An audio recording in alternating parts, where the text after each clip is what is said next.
வெற்றிக் கழகத்தினுடைய தலைவர் விஜய் வருகின்ற செப்டம்பர் 13ஆம் தேதி திருச்சியிலிருந்து மக்கள் சந்திப்பு பிரச்சார சுற்றுப்பயணத்தை தொடங்க உள்ளார். அதிலும் குறிப்பாக 13ஆம் தேதி அன்று திருச்சியில் தொடங்கக்கூடிய இந்த பிரச்சார பயணமானது அரியலூர், குன்னம் மற்றும் பெரம்பலூர் பகுதியில் அன்றைய தினம் முழுவதுமாக மக்களை சந்தித்து பேச உள்ளார். முதற்கட்டமாக திருச்சியில் அவர் பிரச்சார பயணத்தை மேற்கொள்வதற்காக கடந்த சனிக்கிழமை அன்று கட்சியினுடைய பொதுச் செயலாளர் திருச்சி மாநகர காவல் ஆணையரிடம் அது தொடர்பாக அனுமதி கடிதத்தை வழங்கியுள்ளார்.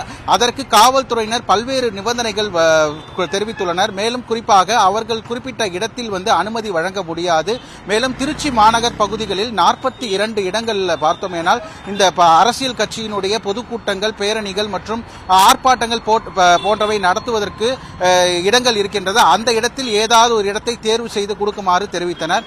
இதனை அடுத்து இந்த திருச்சி மாநகர் பகுதிகளில் விஜய் பயணம் மேற்கொள்ளக்கூடிய அந்த வழித்தடங்களை பொதுச் செயலாளர் பார்வையிட்ட பின் காவல்துறையினருடன் இடத்தை மாற்றி தற்போது அவர் இந்த மரக்கடை பகுதியில் பேசுவதற்காக அந்த மனுவை வழங்கியிருந்தனர். ஏற்கனவே சத்திரம் பேருந்து நிலையத்தில் பேசுவதற்காக கொடுத்த நிலையில் அதற்கு காவல்துறை அனுமதி மறுக்கப்பட்ட நிலையில மரக்கடை எம்ஜிஆர் சிலை முன்பாக தாவேகாவினுடைய தலைவர் விஜய் அவர்கள் பேசுவதற்காக மனு வழங்கி விஜய் நான்